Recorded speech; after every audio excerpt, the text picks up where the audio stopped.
Bonjour et bienvenue sur La Quotidienne de l'IA, la rubrique du premier site d'information sur l'IA, j'ai nommé ia-info.fr. Aujourd'hui, on va décrypter ensemble un sujet fascinant. Comment l'intelligence artificielle générative est en train de complètement transformer les études de marché. Pour ça, on s'appuie sur une analyse très pointue de Didier Taormina, publiée en janvier 2026. Pour commencer, j'aimerais partager cette phrase, parce qu'elle met vraiment le doigt sur une idée reçue assez tenace. C'est vrai, quand on parle d'IA, l'image qui vient souvent à l'esprit, c'est celle des chatbots, des assistants virtuels. Mais la réalité, ce qui se passe vraiment, est bien plus profonde. En fait, la vraie révolution, elle est plus discrète, elle se passe un peu dans l'ombre, loin des projecteurs, mais elle est aussi beaucoup plus fondamentale. Elle touche au cœur du réacteur, la prise de décision stratégique. Alors qu'est-ce qui se trame vraiment en coulisses ? Pour bien comprendre, il faut d'abord poser le problème. Le vrai défi pour les entreprises aujourd'hui, ce n'est pas de manquer d'informations, ah non, bien au contraire, on est plutôt face à une avalanche de données. C'est ce qu'on appelle l'infobésité, et ça, ça peut complètement paralyser la prise de décision. Du coup, le véritable enjeu, il est là. Au milieu de cet océan de données, comment fait-on pour pêcher l'info qui compte vraiment ? Comment séparer le bon grain de l'ivraie ou, comme on dit, le signal du bruit ?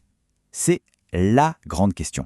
Et regardez ce chiffre, 70%.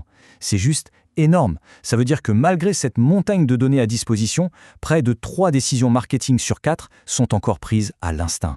Ça montre bien le fossé qu'il y a entre avoir la donnée et savoir s'en servir. Et c'est là justement que l'IA arrive à la rescousse. Son premier super pouvoir, si on peut dire, c'est d'accélérer de façon assez dingue le traitement et l'analyse de toutes ces données que les entreprises ont déjà. Ce qui est fou, c'est le gain de productivité très concret. Imaginez un peu, analyser des milliers de commentaires clients, synthétiser des rapports complexes. Des tâches qui prenaient des jours sont maintenant bouclées en quelques heures. On peut diviser le temps de travail par 5. Et ça, forcément, ça change tout pour le métier d'analyste. Fini le travail un peu fastidieux de compilation. L'analyste peut enfin se concentrer sur ce qui a le plus de valeur, l'interprétation, la stratégie, la formulation de recommandations pointues. D'ailleurs, les chiffres du marché américain le confirment. Plus de la moitié des professionnels utilisent déjà l'IA pour ces tâches essentielles. L'adoption est massive et rapide, tout simplement parce que les avantages sont évidents pour tout le monde. Bon, jusqu'ici on a parlé d'accélérer l'analyse de ce qui existe déjà. Mais maintenant, accrochez-vous, parce qu'on passe à un niveau supérieur, une vraie rupture. L'IA peut non seulement analyser des données, mais elle peut aussi en créer, pour simuler des marchés entiers. Bienvenue dans le monde des données synthétiques. Alors, les données synthétiques, qu'est-ce que c'est au juste ? Eh bien, imaginez des données 100% artificielles créées de toutes pièces par une IA. Mais, et c'est là que c'est bluffant, elles reproduisent à la perfection les comportements et les préférences d'un vrai groupe de consommateurs. Et là, la question qu'on se pose, c'est « D'accord, mais est-ce que c'est fiable ?» La réponse est un grand oui. On parle d'un taux de concordance de 95% avec les résultats d'une étude de marché traditionnelle. C'est tout simplement colossal. Les possibilités deviennent quasi infinies. On peut tester une idée de produit en un claquement de doigts, simuler l'impact d'une campagne de pub avant de dépenser le moindre euro, ou même explorer comment les gens réagiraient en cas de crise. C'est un gain d'agilité incroyable. Et la conséquence de tout ça, elle est fondamentale, ça démocratise l'accès à l'analyse de marché. Ce qui était avant réservé aux grands groupes avec de gros budgets devient accessible aux entreprises de toute taille. J'aime beaucoup cette métaphore.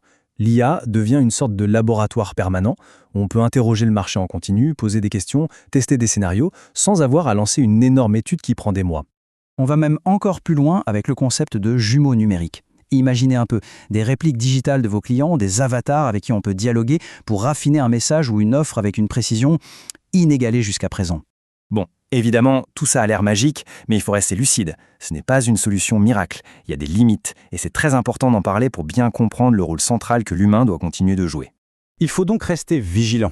Une IA entraînée sur des données biaisées ne fera que reproduire ces biais. Elle a aussi du mal à saisir toutes les subtilités émotionnelles. Et bien sûr, la façon dont on pose la question influence la réponse. Bref, la supervision et la validation par un cerveau humain restent absolument indispensables. Cette phrase le résume parfaitement. Le but n'est pas de remplacer l'humain, mais de créer une synergie. L'IA, c'est la puissance de calcul. L'humain, c'est le contexte, le discernement, l'intelligence stratégique. C'est une collaboration. Pour conclure, on assiste à un véritable changement de paradigme. Grâce à l'IA, on passe d'une logique de simple collecte de données à une logique d'action éclairée et surtout très rapide.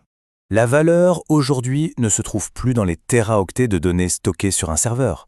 Elle réside dans la vitesse et la pertinence avec lesquelles on les transforme en décisions concrètes sur le marché.